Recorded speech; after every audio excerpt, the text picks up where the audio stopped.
Hello everyone, how are you doing? This is MD Tech here with another quick tutorial. In today's tutorial, I'm going to show you guys how to change the subtitle caption language on your Samsung Galaxy smartphone or on your Android phone. It could really be pretty much any Android-based operating system.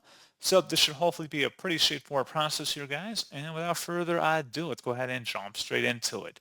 So all you have to do is swipe up on your home screen and then select the setting gear button here. Go ahead and select that.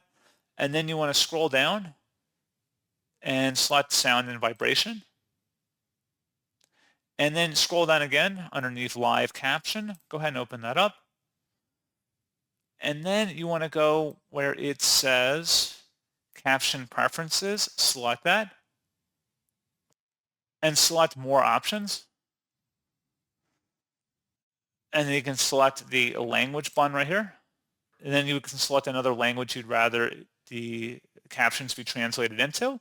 So pretty straightforward process on that, guys. And as always, thank you for watching. I do hope I was able to help you out, and I do look forward to catching you all in the next tutorial. Goodbye.